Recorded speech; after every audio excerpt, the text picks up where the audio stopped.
October 17th, 1863. A harvest gathering at Whispering Oaks Church marked the day when Bedford County, Virginia, would witness something that defied natural law. As families congregated on church grounds, celebrating what little abundance remained in a state torn by civil war, 13-year-old Eleanor Blackwood stepped into the crisp autumn sunlight. The congregation fell silent. Several women gasped. Reverend Holcomb stopped mid-blessing. There, on the packed earth where every other person cast a distinct shadow, Eleanor's form produced nothing, only uninterrupted light beneath her feet where darkness should have fallen.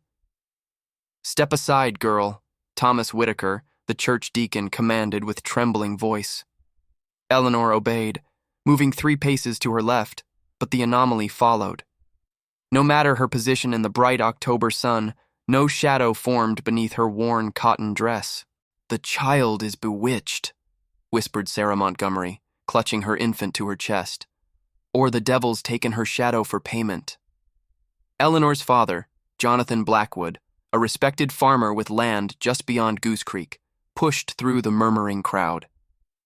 His face betrayed no surprise, only resignation, as though a long-held secret had finally escaped his careful guardianship. "It's been this way since she was born," he said, voice steady despite the tremor in his weathered hands. 19 years we've kept her condition hidden. 19 years of careful watching." He placed a protective arm around Eleanor's narrow shoulders. "She's no more devil-marked than any of your children. She's just different." Different was a dangerous word in Bedford County. The war had heightened suspicion. Northern spies, supernatural omens, and God's judgment were feared in equal measure. Different meant threats to what little stability remained. Dr. William Foster, recently returned from treating Confederate soldiers at Chancellorsville, stepped forward. Unlike the others, his expression revealed neither fear nor judgment, only scientific curiosity. "I've read of such anomalies in European medical journals," he said, circling Eleanor with measured steps. "May I conduct some tests, Mr. Blackwood? Nothing invasive, I assure you." Before Jonathan could respond, Reverend Holcomb raised his Bible high. "This is a matter for prayer, not science. The girl should be examined by men of God, not medicine." The congregation's division happened swiftly. Some moved closer to the reverend, others to the doctor. Eleanor remained motionless at the center, her face betraying nothing but the composed dignity her father had taught her to maintain when people noticed her condition. "There will be no examination today," Jonathan announced firmly. "Not by clergy or medicine. Eleanor is my daughter. She's lived 13 years without causing harm to anyone." He turned toward the church, addressing the crowd directly. "Judge her by her character, not by what lies, or doesn't lie, beneath her feet." As the Blackwoods prepared to leave, Dr. Foster approached quietly. "Mr. Blackwood, I've studied unusual medical conditions for years. Your daughter's case could advance scientific understanding. At least allow me to document it." Jonathan hesitated, then gave a barely perceptible nod. "Come to our farm tomorrow, alone." The Blackwood farm sat 3 miles from town, nestled in a valley where Goose Creek cut through fertile soil. The 2-story farmhouse, built by Jonathan's father in 1817, stood as testament to 3 generations of careful stewardship. Behind it stretched fields of corn and tobacco, harvested now but once vibrant under summer sun. That evening, as autumn darkness enveloped the farm, Eleanor sat by the hearth while her mother, Martha, brushed her long brown hair in rhythmic strokes. "They'll come for me, won't they?" Eleanor asked, her voice steadier than a 13-year-old's should be when discussing such matters. Martha's hands paused briefly before resuming their gentle work. "Your father won't allow harm to come to you." "It's not harm I fear," Eleanor replied, watching the firelight play across the wooden floor. "It's being turned into a curiosity, a specimen." From his chair across the room, Jonathan lowered his newspaper. "Dr. Foster seems to be a man of science, not superstition. Perhaps he can provide answers we've sought for years." Martha's expression tightened. "And if those answers bring more attention, more fear, then we'll face it as we've faced everything else. Jonathan replied. Together. Eleanor rose and crossed to the window, looking out at the night sky. The moon cast shadows of trees across their land, shadows that seemed to mock her own absence. I've always known I was different, she said softly. But being different in private is not the same as being different before the entire county. Jonathan joined his daughter at the window, placing a weathered hand on her shoulder. You remember what your grandfather used to say? Eleanor nodded. That which makes us different also makes us necessary. The world needs those who stand apart, he affirmed, even those who cast no shadows. As Eleanor finally retired to her bedroom in the farmhouse's east wing, she reflected on how quickly life could change. For 13 years, careful planning had concealed her condition. Indoor schooling, limited public appearances, no outdoor activities during clear days. Now, with one church gathering, everything had unraveled. From her window, she watched the distant lights of lanterns moving along the road toward town. Neighbors, no doubt, spreading word of what they'd witnessed. By morning, everyone in Bedford County would know of Eleanor Blackwood, the farmer's daughter who cast no shadow. What they wouldn't know, couldn't possibly understand, was how it felt to be defined by an absence rather than a presence. To be known not for what you are, but for what inexplicably isn't there. As she prepared for sleep, Eleanor practiced the breathing exercises her father had taught her. Slow inhale through the nose, hold for 4 counts, exhale through the mouth. The technique had calmed her through many moments of distress over the years. Tomorrow Dr. Foster would come with his questions and instruments. Tomorrow her life would take a turn toward either understanding or further isolation. As she drifted toward sleep, Eleanor wondered which would prove more difficult to bear. Check if you're already subscribed to this channel. You wouldn't want to miss the continuation of Eleanor's extraordinary journey as she faces scientific scrutiny and dangerous suspicion in Civil War-era Virginia. March 7th, 1850. The night Eleanor Blackwood entered the world was marked by unusual circumstances that should have been an omen. Outside the Blackwood farmhouse, a late winter storm battered Virginia with unseasonable ferocity. Inside, Martha Blackwood labored for 26 hours to bring her daughter into existence. Dr. Jenkins, the elderly physician who attended the birth, first noticed the anomaly as dawn broke through the bedroom window. Sunlight streamed across the room, casting shadows of furniture, medical instruments, and people, except for the newborn cradled in Martha's arms. Most peculiar, he murmured, moving his hand between the window and the infant, watching his own shadow fall across the blanket, while Eleanor remained untouched by darkness. Jonathan Blackwood, who had remained stoically by his wife's side throughout the ordeal, stepped forward. "What is it?" Dr. Jenkins hesitated. "Probably nothing. A trick of the light, perhaps." But his expression betrayed deeper concern. "I'd like to visit again tomorrow, if I may." The physician returned as promised, this time with a series of tests. He positioned the infant in various lighting conditions, at different angles to the sun. The result remained constant. Eleanor Blackwood cast no shadow. "In 43 years of medical practice, I've never encountered such a phenomenon," Dr. Jenkins confessed, closing his medical bag with trembling hands. "The child appears perfectly healthy otherwise. Normal temperature, strong heartbeat, good color, just no shadow." "What causes it?" Martha asked, clutching her daughter protectively. "I cannot say with certainty," the physician admitted. "Modern medicine has no explanation for such an anomaly." Before leaving, Dr. Jenkins made a solemn request. "I urge discretion in this matter. People fear what they don't understand. They seek explanations in superstition when science fails them." He looked gravely at the new parents. "Protect her from such ignorance." The Blackwoods heeded his advice. They constructed a life of careful boundaries around their daughter. Eleanor's existence became a choreographed dance of avoidance and protection. Jonathan converted part of their home into a schoolroom, claiming Martha's delicate health made sending Eleanor to the local school impractical. They scheduled necessary public appearances during overcast days or after sunset. When unavoidable daytime exposure loomed, they created elaborate distractions to prevent people from noticing what lay, or rather didn't lay, beneath the girl's feet. As Eleanor grew, so did her awareness of her condition. At age 6, during a rare moment of carelessness when she ventured into the barnyard on a sunny morning, she first articulated the question that would shape her childhood. "Papa," she asked, looking down at the ground where other children's shadows would fall, "where is my darkness?" Jonathan knelt beside her, choosing his words carefully.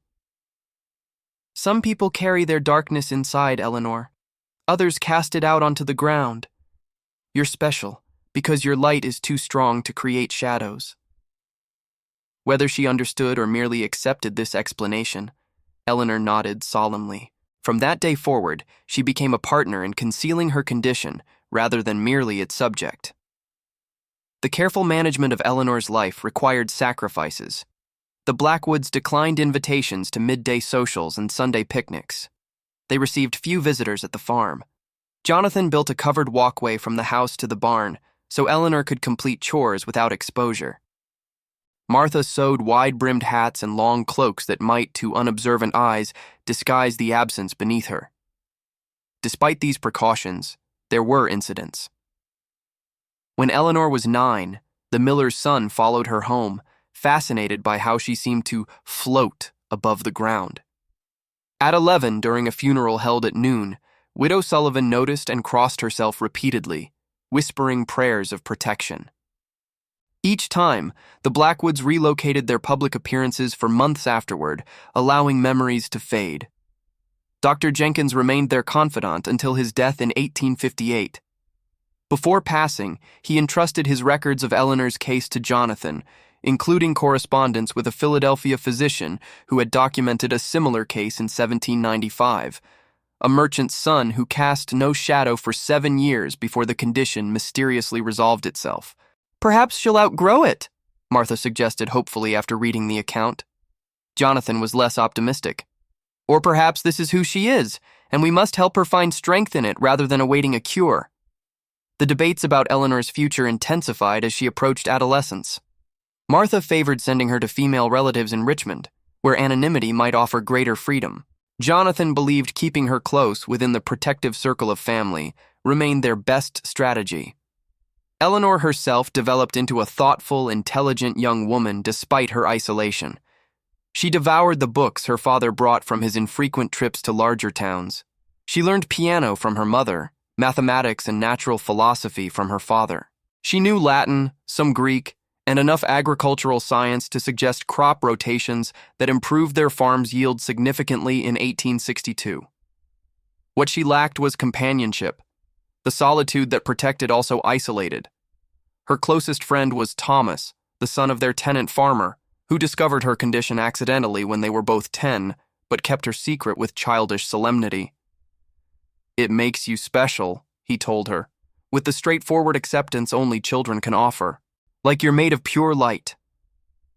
As war engulfed Virginia in 1861, the Blackwoods' isolation actually provided certain advantages. While other farms suffered requisitions and unwanted attention from both armies, their reputation for reclusiveness kept most soldiers at a distance. But the war also brought change. Resources grew scarce. The carefully maintained boundaries of Eleanor's world began to erode under practical necessities. She needed to accompany her mother to town more frequently as Jonathan took on additional responsibilities managing neighboring farms whose owners had joined the Confederate cause.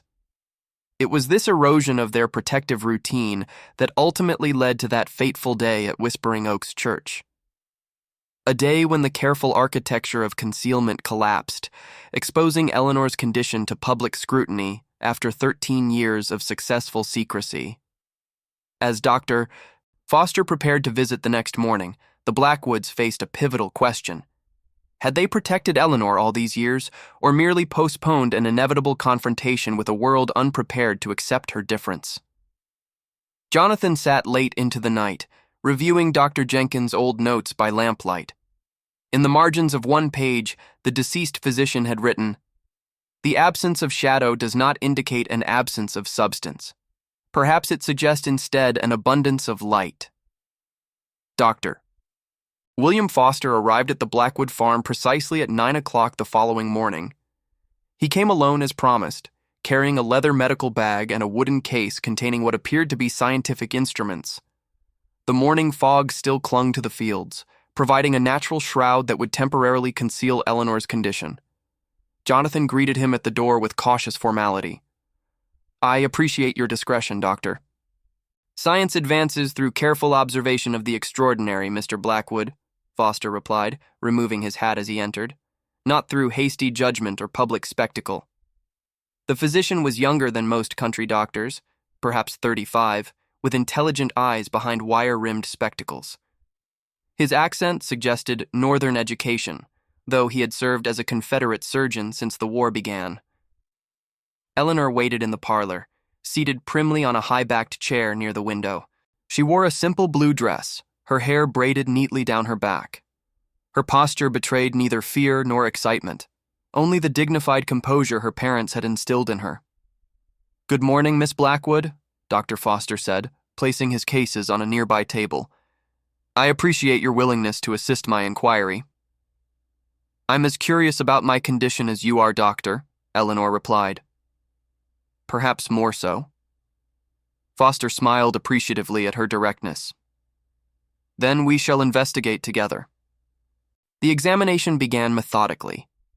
Foster first documented Eleanor's general health, heart rate, respiration, reflexes, all entirely normal. He examined her eyes with a small brass ophthalmoscope, checked her skin's response to temperature, and tested her balance and coordination. "Physically, you appear to be in excellent health," he concluded, making careful notes. "Now, regarding the shadow phenomenon, or lack thereof, I'd like to conduct several controlled observations." As the morning fog lifted, sunlight strengthened outside. Foster arranged a series of tests to document Eleanor's condition systematically.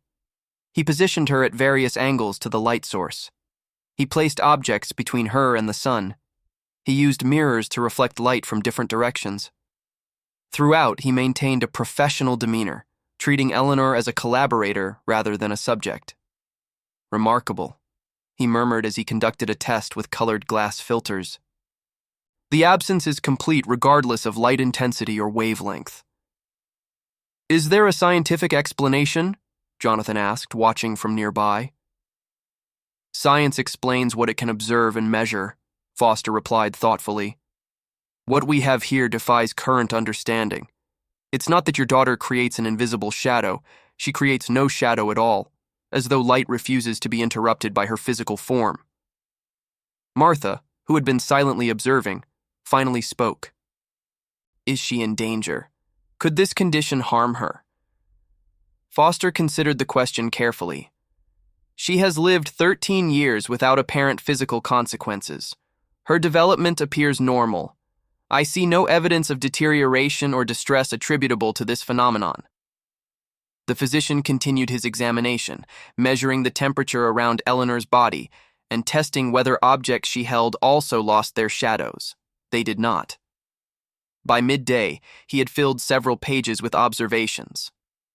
"I would like to attempt one more test," Foster said, retrieving a small apparatus from his wooden case. "This is a spectrographic device. It measures the composition of light after it passes through or around an object." Eleanor watched with fascination as he assembled the delicate instrument, which used prisms and a small viewing scope. "What will it tell us?" she asked.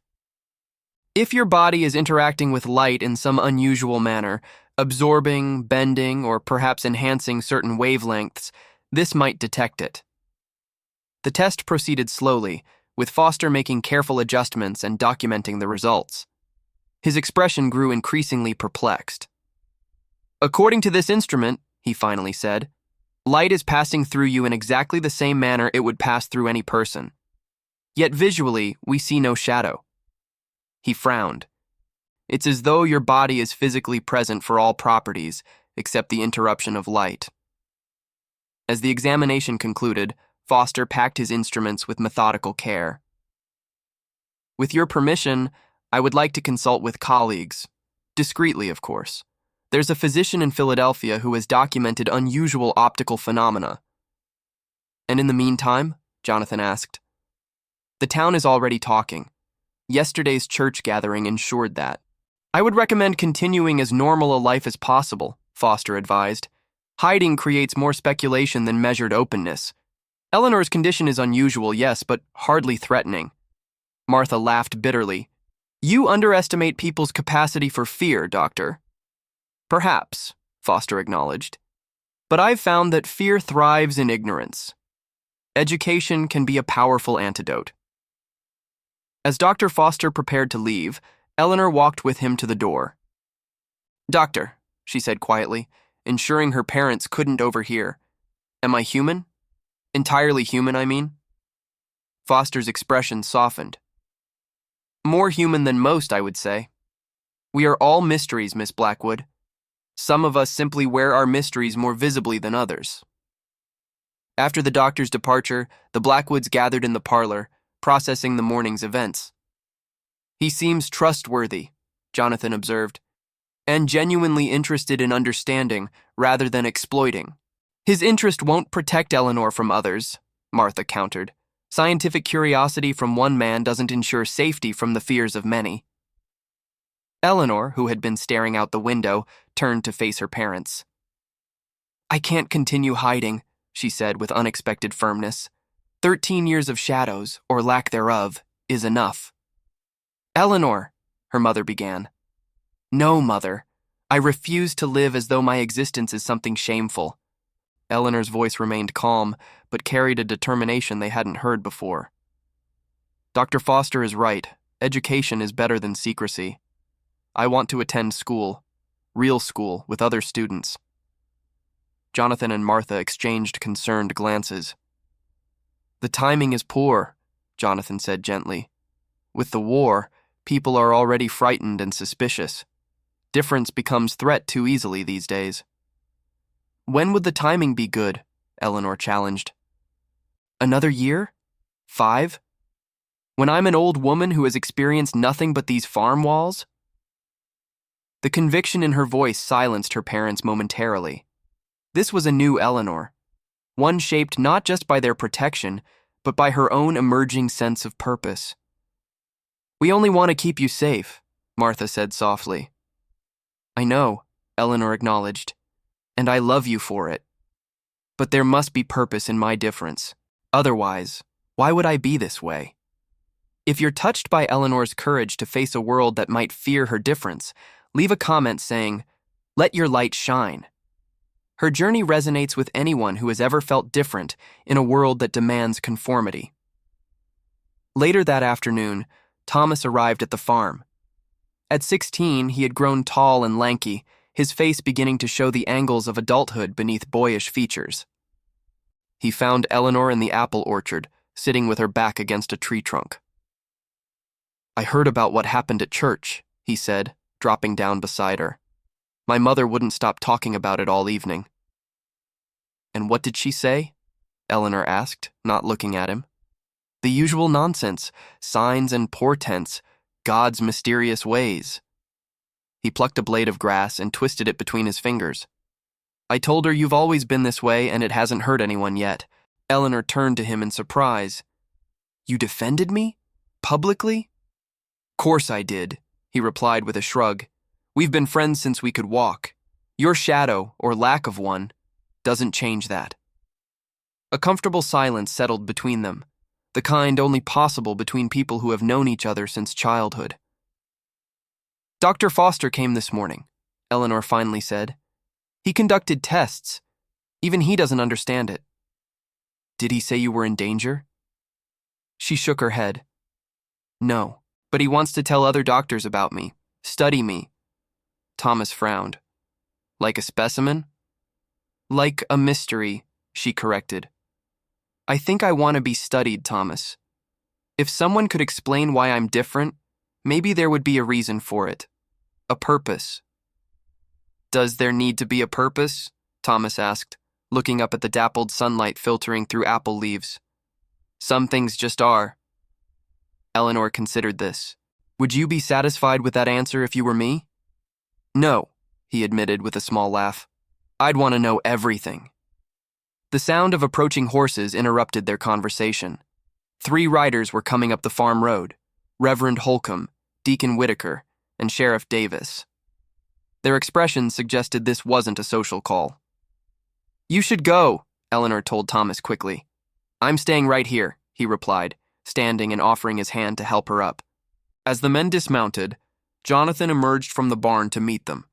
His posture was protective, his hand resting on the fence post as if establishing a boundary they shouldn't cross. "Reverend, Sheriff, what brings you to our farm today?" His tone was polite but guarded. Sheriff Davis, a broad-shouldered man with a gray-streaked beard, spoke first. "We've come about your daughter, Blackwood. There's concern in town. Concern about a 13-year-old girl who has never harmed anyone." Jonathan's voice remained calm, but Eleanor could see tension in his shoulders. "Concern about unnatural occurrences," Reverend Holcomb interjected. "The absence of a shadow is not God's design for mankind. Genesis is clear that God separated light from darkness. What we witnessed yesterday suggests interference with divine order." Eleanor felt Thomas's hand tighten around hers. She stepped forward, despite her father's warning glance. "With respect, Reverend," she said, her voice steadier than she felt. "I didn't choose this condition. If it's not God's design, then whose is it?" The Reverend's expression hardened. "Challenges to faith come in many forms, child. Sometimes as direct temptation, sometimes as mysteries that draw us from God's clear word toward worldly explanations. We're not here to debate theology," Sheriff Davis cut in. "There's practical matters to consider. People are disturbed. Some are frightened." "Of a child?" Jonathan demanded. "Of what she might represent," Deacon Whitaker said. "These are difficult times, Blackwood. War divides us. Resources are scarce. Loyalty is questioned. Unusual occurrences feed fear." Sheriff Davis nodded. "The town council met this morning. They've requested that Eleanor remain on your property until this matter is resolved." "House arrest?" Jonathan's voice rose for the first time. "For what crime?" "Not arrest," the sheriff clarified. "A precautionary measure, for her protection as much as the town's peace of mind." Eleanor felt a familiar tightness in her chest, the sensation that had accompanied each previous discovery of her condition. But this time, instead of fear, she felt something else: indignation. "I have lived in Bedford County my entire life," she said, addressing all 3 men. "I've attended church services. I've helped with harvests. I've existed alongside everyone without incident for 13 years. The only thing that has changed is knowledge of my condition, not the condition itself." Her words hung in the air, their simple logic temporarily silencing the men. Finally, Sheriff Davis sighed. "Nevertheless, the council's request stands. For the time being, we ask that Eleanor remain here, away from town." As the men prepared to leave, Reverend Holcomb paused. "We will pray for divine guidance in this matter," he said, though his tone suggested the outcome of those prayers was predetermined. After they departed, Thomas looked at Eleanor with newfound respect. "That was brave," he said. "That was necessary," she corrected, watching the dust settle on the road. "Their fear doesn't define me. My shadow, or its absence, doesn't define me either." Jonathan placed a hand on his daughter's shoulder. "No, it doesn't," he agreed quietly. "But it does complicate your desire to step into the wider world." Eleanor nodded, her momentary confidence giving way to practical reality. "So I'm confined to our farm now, by official decree." "For the moment," her father said, "but moments pass. Curiosities become commonplaces with time, even shadowless girls."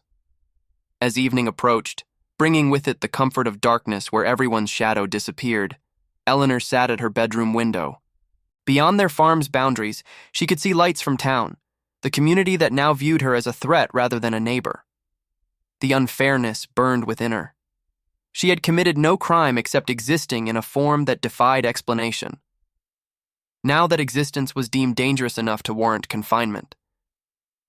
"There must be others like me," she whispered to the gathering night. somewhere.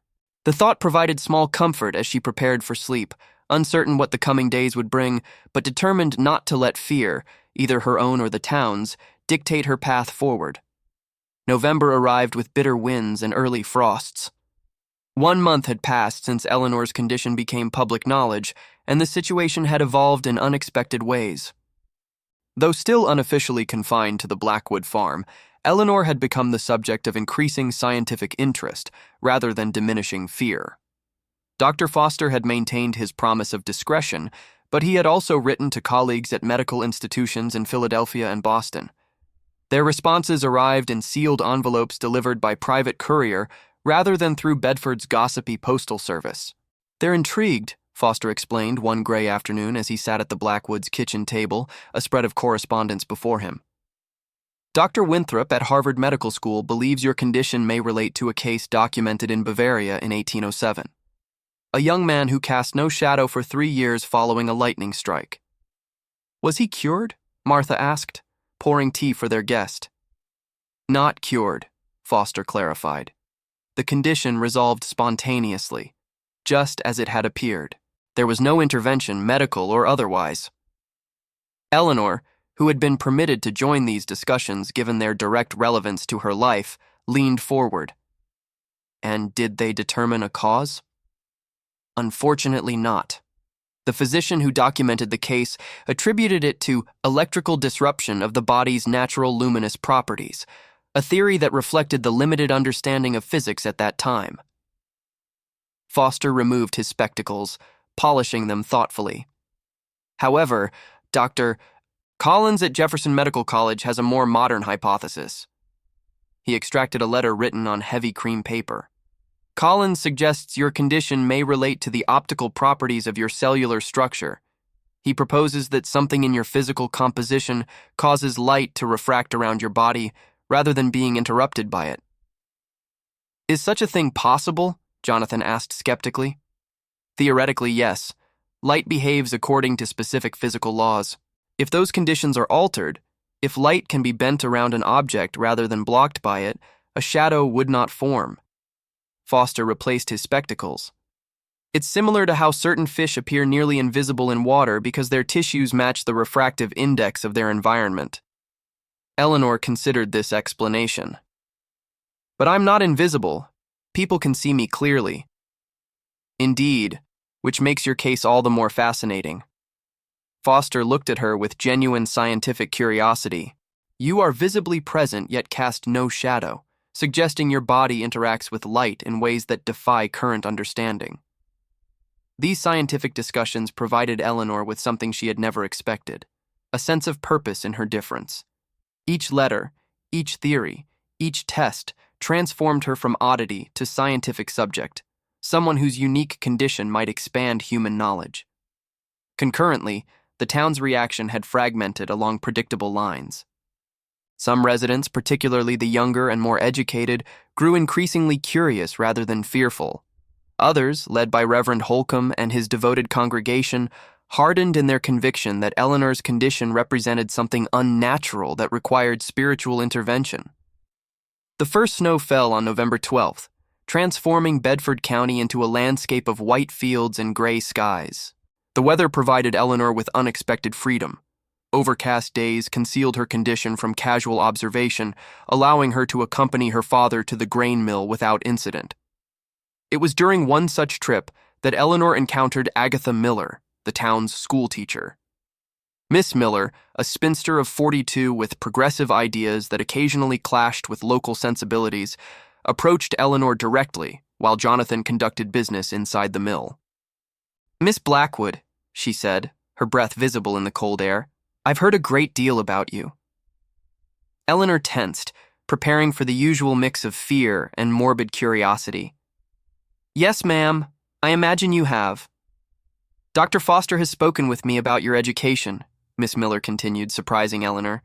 "He mentioned you're quite advanced in mathematics and natural philosophy despite having no formal schooling." "My parents have been thorough teachers," Eleanor replied cautiously. Miss Miller nodded approvingly. "Yet there are advantages to structured education among peers: intellectual stimulation, social development, Preparation for university, perhaps. Eleanor couldn't hide her shock. University? For women? Oberlin College in Ohio admitted female students in 1837, Miss Miller informed her. The war has disrupted many things, but education must continue, particularly for minds capable of contributing to human knowledge. The conversation was interrupted by Jonathan's return, but it planted a seed in Eleanor's thoughts. Could her academic interests provide a path forward, a way to transform her difference from obstacle to opportunity? That evening, Eleanor broached the subject with her parents. Miss Miller suggested I might attend school, eventually university. Martha's expression registered immediate concern. In town? With your condition exposed to daily scrutiny? My condition is already the subject of scrutiny, Eleanor pointed out. At least this would be productive scrutiny, directed toward education rather than speculation. Jonathan, who had been stirring the fire, turned thoughtfully. Miss Miller has always been forward-thinking, but the town council's restriction remains in effect. Dr. Foster believes it may be lifted soon, Eleanor replied. His scientific approach has persuaded some council members that my condition poses no threat. The discussion continued into the night, covering practical concerns, social implications, and what Eleanor's expanded education might lead to. By morning, a tentative plan had formed. Dr. Foster would petition the council to allow Eleanor's attendance at school on a probationary basis, with certain conditions to minimize disruption. December arrived with increased activity. Dr. Foster's colleagues requested more specific data about Eleanor's condition. A professor of physics from the University of Virginia sent specialized equipment for measuring light dispersion around her body. These scientific inquiries provided documentation that gradually shifted perceptions from supernatural mystery toward natural phenomenon. The most significant development came when Dr. Collins himself arrived from Philadelphia on December 10th. Despite the arduousness of wartime travel, the eminent physician had obtained special papers allowing him to cross military lines, driven by scientific curiosity that transcended political divisions. Dr. Collins was older than Foster, with silver hair and an authoritative bearing that commanded respect, even from those who viewed Eleanor's condition with suspicion. His examination was more sophisticated than Foster's initial assessment, employing specialized instruments and methodical documentation. Extraordinary, he murmured repeatedly as he conducted his tests in the Blackwood parlor, now temporarily transformed into a scientific laboratory. Completely contradicts established optical principles. On the third day of his visit, Collins requested permission to observe Eleanor in various settings beyond the controlled environment of the house. Science requires comprehensive observation, he explained. Context often reveals patterns invisible in isolation. Jonathan reluctantly agreed, and they arranged a careful expedition. With snow still covering the ground and heavy clouds blocking direct sunlight, they visited several locations around the farm. Collins documented how Eleanor's condition manifested in different environments, near water, under tree canopies, beside reflective surfaces. The most revealing observation occurred accidentally. As they returned to the house, the clouds temporarily parted, allowing a shaft of winter sunlight to illuminate the barnyard. While everyone else cast distinct shadows in the sudden brightness, Eleanor remained shadowless, but Collins noticed something they had overlooked previously. The snow, he said, pointing to the ground beneath Eleanor. Look carefully. Where she stood, the snow appeared subtly different. Not darker as a shadow would make it, but somehow more luminous, as though the light around her was being concentrated rather than blocked. It's not absence, Collins said excitedly, kneeling to examine the phenomenon closer. It's redistribution. The light that should create a shadow behind you appears to be redirected around you, not blocked, enhanced. This observation catalyzed a new theory. Collins proposed that Eleanor's body possessed a unique property that caused light to bend around her rather than be interrupted, similar to how water flows around a smooth stone in a stream rather than being blocked by it. I believe we're observing a previously undocumented property of light interaction, Collins explained that evening as they gathered in the parlor. Not supernatural in origin, but entirely natural, simply beyond our current scientific understanding. Like electricity once was? Jonathan suggested. Precisely, Collins agreed. A generation ago, electricity seemed magical. Now we understand it as a natural force with specific properties and behaviors. Your daughter's condition likely represents a similar frontier of natural philosophy, currently mysterious but ultimately explicable. Eleanor felt a weight lifting from her shoulders as she listened. Scientific explanation, even incomplete, provided context for her difference, transformed it from curse to curiosity, from aberration to advancement. The most unexpected outcome of Collins's visit came during a meeting with town officials on December 15th. The physician requested an audience with the council to present his findings. His reputation and credentials secured him a hearing, despite Reverend Holcomb's objections. "Gentlemen," Collins began, addressing the 7 men who comprised Bedford's leadership, "I've spent my career investigating medical anomalies across 3 continents. What I've observed in Eleanor Blackwood represents not a supernatural occurrence, but a scientific phenomenon of extraordinary significance." He proceeded to explain his theory of light redistribution in technical but accessible terms, supported by detailed documentation and references to established optical principles. His presentation lasted nearly 2 hours, during which the council members' expressions gradually shifted from skepticism to cautious interest. "In conclusion," Collins stated, "Miss Blackwood's condition poses no threat to public health or safety. It appears to be a stable congenital variation affecting only the optical properties of her physical form. Further study may yield insights beneficial to scientific understanding, but restriction of her movements serves no practical purpose." The council deliberated privately before delivering their decision. The restriction on Eleanor's movements would be lifted, contingent on continued scientific documentation of her condition and minimal disruption to community activities. It wasn't complete acceptance, but it represented significant progress, a victory of rationality over fear, of science over superstition. For Eleanor, it meant the possibility of expanding her world beyond farm boundaries, of pursuing education, and perhaps even contributing to the scientific understanding of her own unique condition. As they returned to the farm that evening, snow began falling again, soft white flakes illuminated by the lantern Jonathan carried. Eleanor watched her parents walking ahead, their shadows stretching long across the freshly fallen snow, while beneath her own feet, the ground remained evenly lit. For the first time, she viewed this difference not as a burden to conceal, but as a mystery to explore, perhaps even a gift to understand. Dr. Collins had promised to continue correspondence, to include her observations in his research, to treat her not as subject but as collaborator in unraveling the science behind her shadowless existence. That night, Eleanor wrote in her journal, "Perhaps what makes us different is not meant to be hidden. Perhaps it exists to expand the boundaries of what we know, to remind us that the world contains more wonders than our current understanding can explain." January 1864 arrived with bitter cold and renewed fighting in Virginia's Shenandoah Valley. War news dominated conversations throughout Bedford County, temporarily shifting attention away from Eleanor's condition. This reprieve allowed her to begin attending Miss Miller's school 3 mornings each week, a careful integration into community life that proceeded with surprising smoothness. Eleanor's academic abilities quickly became apparent. Years of intensive home education had advanced her knowledge beyond most students her age, particularly in mathematics and natural philosophy. Miss Miller created special assignments to challenge her, occasionally consulting with Dr. Foster to incorporate scientific questions related to Eleanor's condition into her studies.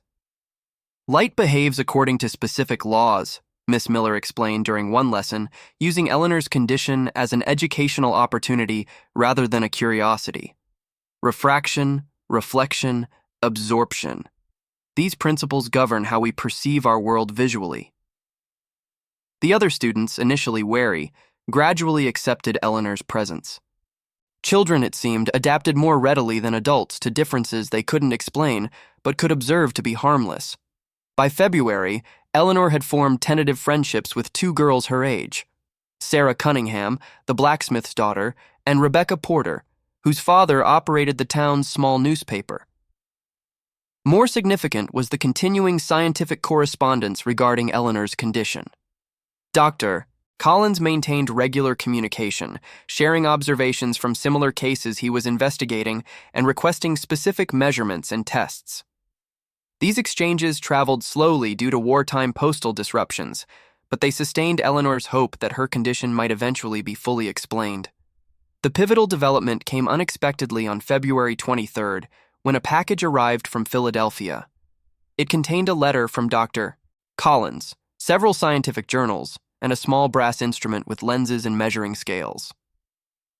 "I believe we have made a breakthrough," Collins wrote. "Recent advances in understanding light's wave properties suggest your condition may result from perfect phase cancellation of light waves as they interact with your cellular structure.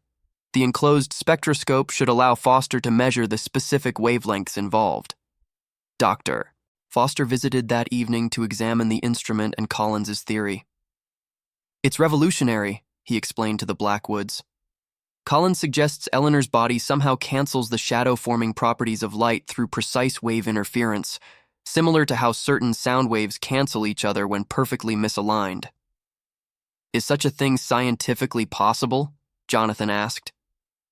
"Theoretically, yes, though we've never observed it in a living organism," Foster replied. "Light travels as waves. If those waves are shifted precisely out of phase by interaction with matter, they can cancel each other, creating neither shadow nor reflection." The concept was complex, but Eleanor grasped its essence immediately.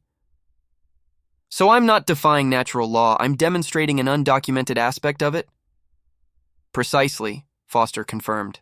"According to Collins's theory, your body's cellular structure may have a unique crystalline arrangement that shifts light waves without blocking them, creating perfect phase cancellation that prevents shadow formation." This explanation, though still theoretical, provided what Eleanor had long sought: a rational framework for understanding her condition. It transformed her difference from supernatural anomaly to scientific phenomenon, extraordinary, but ultimately natural. The following week brought another significant development. Rebecca Porter's father, intrigued by the scientific interest in Eleanor's case, published an article in the Bedford County Register titled "Local Mystery Yields Scientific Insights." The piece presented a measured account of Eleanor's condition, emphasizing Collins' explanation and the potential scientific value of further research. The article's publication marked a turning point in community perception. By framing Eleanor's shadowlessness as a contribution to scientific understanding rather than a cause for alarm, Porter shifted the narrative. Some residents even expressed pride that their small Virginia town had become the site of noteworthy scientific inquiry during wartime, when most news centered on destruction rather than discovery. Not everyone embraced this perspective, however. Reverend Holcomb delivered a pointed sermon the following Sunday titled "Faith versus False Knowledge," warning against scientific explanations that seek to remove wonder from God's creation. Though he never mentioned Eleanor directly, his target was unmistakable. This theological opposition represented the minority view, however. As February turned to March, Eleanor's integration into community life continued steadily. She attended school regularly, participated in limited social gatherings, and even joined the town's small library committee, her extensive reading making her a valuable contributor despite her youth. Dr. Foster and Dr. Collins continued their scientific correspondence, refining their theory of Eleanor's condition through ongoing observation and emerging research in optical physics. Their exchange eventually attracted attention from scientific circles beyond medical communities, including physicists studying the wave properties of light. On March 15th, another package arrived from Philadelphia, this one containing a letter not from Dr. Collins, but from Professor James Maxwell, a Scottish physicist whose work on electromagnetic theory was revolutionizing understanding of light. Maxwell had read Collins's notes on Eleanor's case and offered additional theoretical context. "The phenomenon you describe," Maxwell wrote, "appears consistent with my calculations regarding electromagnetic wave propagation. If light indeed behaves as transverse waves, as my research suggests, then perfect phase cancellation could theoretically occur in biological tissue with precisely aligned crystalline microstructures. This correspondence from a renowned physicist elevated the scientific significance of Eleanor's case. Dr.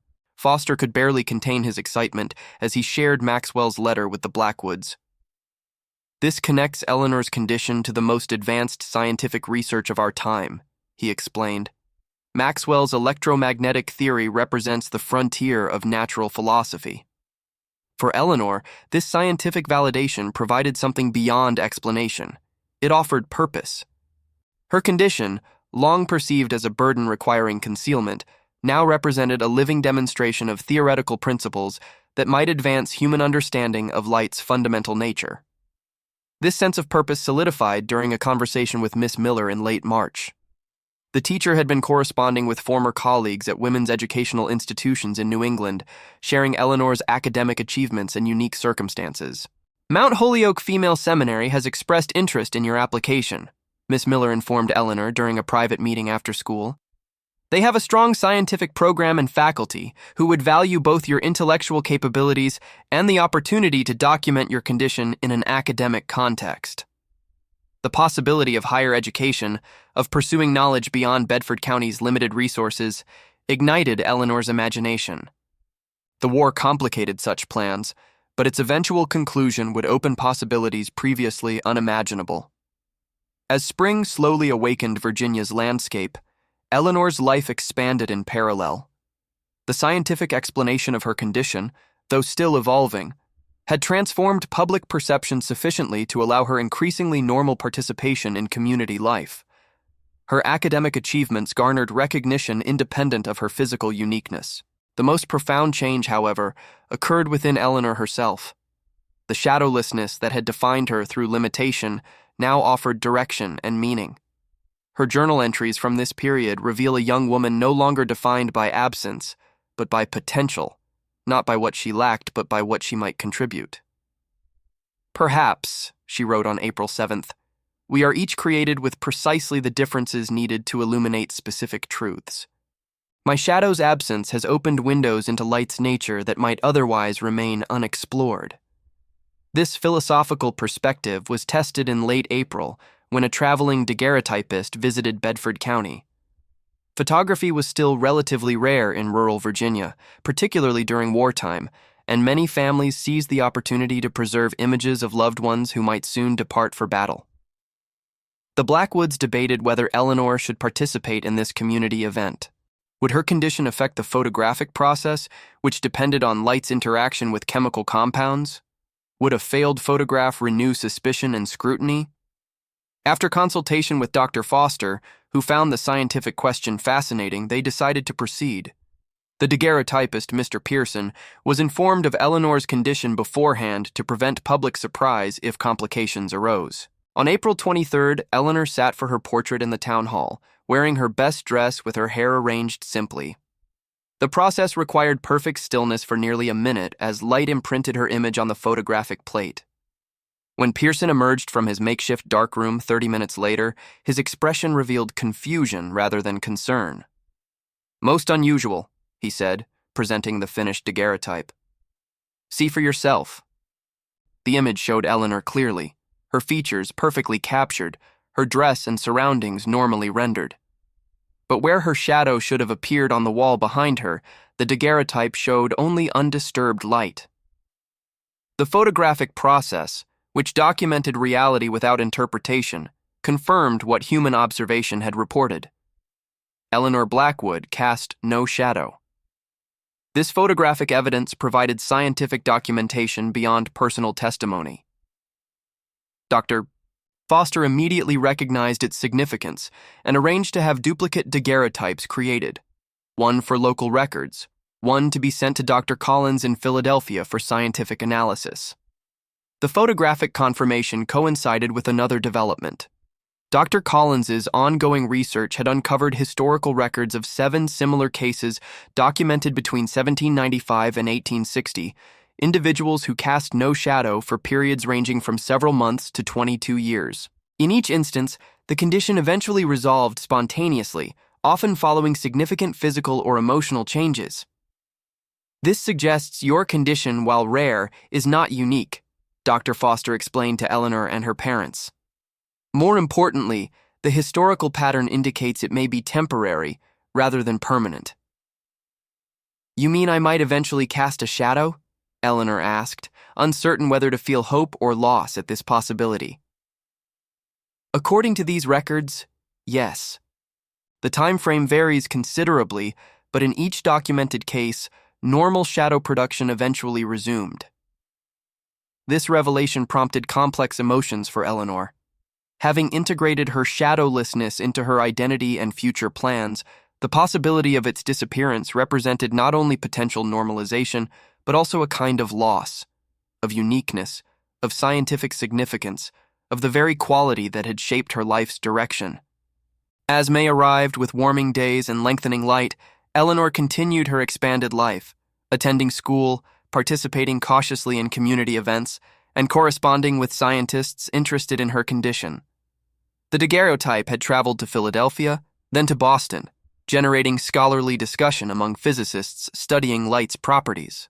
Thomas, who had remained Eleanor's most steadfast friend throughout these changes, observed her increasing comfort with public existence during one of their regular walks along Goose Creek. "You've changed," he noted as they crossed the wooden footbridge where they had played as children. "Not just how others see you, how you see yourself." Eleanor considered this. "I'm the same person. I've just stopped hiding." "It's more than that," Thomas insisted. "You used to carry your difference like a burden. Now you wear it like a scholar's credentials." She smiled at his perception. "Perhaps because I've stopped seeing it as something to overcome and started recognizing it as something to understand." As they continued their walk, Eleanor reflected on the journey from concealment to scientific collaboration, from isolation to community engagement, from shame to purpose. The explanation of her condition remained incomplete, a theory requiring further evidence and refinement, but its very incompleteness created space for exploration rather than limitation. In her journal that evening, she wrote, "Science has not fully explained why I cast no shadow, but it has illuminated a path forward. Perhaps complete understanding is less important than the inquiry itself, the questions that difference allows us to ask, the assumptions it challenges, the possibilities it reveals." October 17, 1864. 1 year had passed since Eleanor's shadowless condition was revealed to Bedford County. The anniversary arrived with golden autumn light and harvested fields, a landscape transformed by seasons just as the community had been transformed by understanding. Eleanor stood on the steps of Bedford Academy, recently reopened after serving as a temporary hospital during the summer's military campaigns. At 14, she had been admitted as a special student, permitted to study advanced subjects typically reserved for older pupils. Her academic achievements had gradually overshadowed her physical uniqueness in the community's perception. "Eleanor!" Sarah Cunningham called, waving from across the schoolyard. "Miss Miller wants us for the science demonstration." The science demonstration had become a monthly tradition, an opportunity for students to present experiments and observations to younger pupils and interested townspeople. Today, Eleanor would help demonstrate principles of optics, including the wave properties of light that explained her own condition. As she crossed the yard, Eleanor noticed how few people now watched her feet for missing shadows. Familiarity had bred not contempt, but acceptance. The scientific explanation, though complex, had provided a framework that allowed her difference to be categorized as natural rather than supernatural, unusual but ultimately comprehensible. Dr. Foster had continued his documentation throughout the year, collaborating with Dr. Collins and other scientists interested in Eleanor's case. Their theory of perfect phase cancellation had gained credibility within scientific circles, appearing in several medical journals and physics publications. Eleanor's daguerreotype had traveled as far as Edinburgh, where Professor Maxwell himself had examined it in relation to his electromagnetic theories. The scientific interest had brought unexpected opportunities. Mount Holyoke's interest had been followed by correspondence from Oberlin College and even Vassar, which was preparing to open its doors to female students in 1865. These institutions viewed Eleanor not as a curiosity, but as a serious student whose unique condition offered educational value alongside her academic capabilities. Inside the academy, Eleanor helped Sarah and Rebecca arrange prisms, lenses, and mirrors for their demonstration. Miss Miller observed with evident satisfaction, not just at the scientific apparatus, but at the social integration it represented. Eleanor working alongside peers, contributing valued knowledge, her difference now a specialized expertise rather than an isolating anomaly. "The model is ready," Eleanor reported, indicating the wave propagation demonstration they had constructed, following diagrams from Dr. Collins. "Excellent," Miss Miller replied. "Our visitors will arrive at 2 o'clock. I expect significant interest given Professor Hamilton's attendance." Professor Hamilton, a physicist from the University of Virginia, had traveled to Bedford specifically to meet Eleanor and observe her condition firsthand. His interest represented the continuing scientific significance of her case, even as its social implications had diminished through familiarity. As Eleanor completed preparations for the demonstration, she reflected on the year's transformations. Her world had expanded from farm boundaries to community engagement, from isolation to connection, from concealment to contribution. The war continued to cast its shadow across Virginia, but its disruptions had paradoxically created space for her integration. As conventional patterns were interrupted, new possibilities emerged. As the demonstration concluded, Professor Hamilton approached Eleanor with genuine academic interest. "Miss Blackwood, your understanding of optical principles is impressive for someone your age, and the connection to your unique condition makes this demonstration particularly valuable." "Thank you, Professor," Eleanor replied, feeling a sense of accomplishment rather than self-consciousness. "Understanding the science has helped me see purpose in my difference." That evening, a small celebration was held at the Blackwood farm, marking not just the anniversary of Eleanor's public revelation, but the journey from fear to understanding that had transformed both her life and the community's perspective. Dr. Foster raised a glass of cider in toast. "To scientific inquiry and human adaptation, may we always seek understanding before judgment." The gathered guests, including Thomas and his parents, Miss Miller, and even the editor of the Bedford County Register, echoed the sentiment. The conversation flowed easily, touching on Eleanor's academic prospects, recent scientific publications about her condition, and the gradual normalization of her presence in community life. As twilight fell and lanterns were lit, casting normal shadows for everyone but Eleanor, Jonathan Blackwood took his daughter aside.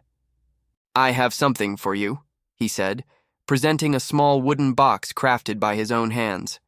"Your grandfather began a tradition of marking significant life transitions. This seems appropriate."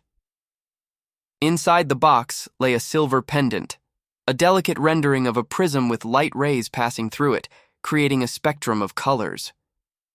"It's beautiful," Eleanor whispered, touched by the symbolism. "Light transformed, not blocked," Jonathan explained. "Just like you've transformed what once seemed a limitation into illumination."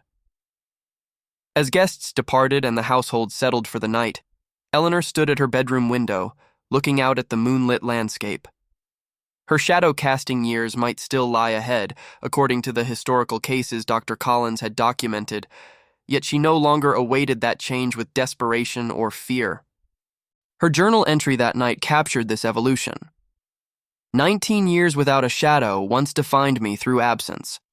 Now it defines me through possibility, through questions asked, assumptions challenged, and understanding gained. Whatever comes next, shadow or continued light, I carry forward the most valuable lesson. Difference is not deviation, but distinction, not burden, but perspective. The following spring brought significant changes. The war approached its conclusion, bringing both relief and new uncertainties. Eleanor received formal acceptance to Mount Holyoke Female Seminary, with a special note expressing interest in continuing scientific documentation of her condition during her studies. On the day of her departure in August 1865, much of Bedford gathered to bid farewell to the girl who had challenged their perceptions and expanded their understanding. Even those who had once feared her difference now recognized the courage and dignity with which she had faced scrutiny. "You've taught us more than just science," Miss Miller told her, embracing Eleanor warmly. "You've shown this community that understanding transforms fear into knowledge." Thomas, now 17 and contemplating his own future beyond Bedford, promised faithful correspondence. "You'll illuminate their minds in Massachusetts just as you've done here," he said, his affection evident in the careful package of books he'd selected as a parting gift. As the stagecoach prepared to depart, carrying Eleanor toward education and opportunity beyond Virginia's boundaries, Jonathan and Martha stood with quiet pride and inevitable parental concern. "Remember who you are," Martha said softly. "Not just what makes you different, but what makes you yourself. And know you always have a home here," Jonathan added, "a place where your light, with or without shadows, is valued for its particular brilliance." The coach departed on a clear summer morning, sunlight streaming across the road ahead. Eleanor Blackwood, the farmer's daughter who cast no shadow for 19 years, journeyed forward, carrying with her not just the scientific mystery of her condition, but the hard-won wisdom it had taught her. That understanding transforms the exceptional from feared to valuable, that difference illuminates perspectives invisible to conformity, and that sometimes absence reveals more than presence ever could. As for Bedford County, Virginia, the community that had evolved from fear to acceptance through Eleanor's quiet persistence, the story of the shadowless girl became part of local lore. Not as a tale of supernatural mystery, but as a reminder that the unexplained need not be feared, only explored with patience, examined with rigor, and ultimately accepted with the humility that comes from recognizing how much remains to be understood about the world and those who inhabit it. If you've watched this far, it's because you liked this story. Leave a comment saying, "I've watched this far," so I can get to know you and see who really enjoys the stories here on the channel. Don't forget to subscribe to experience more extraordinary historical tales that challenge our understanding of reality. If you found Eleanor's journey moving, please like and share this video with others who appreciate stories of courage, scientific discovery, and the acceptance of differences.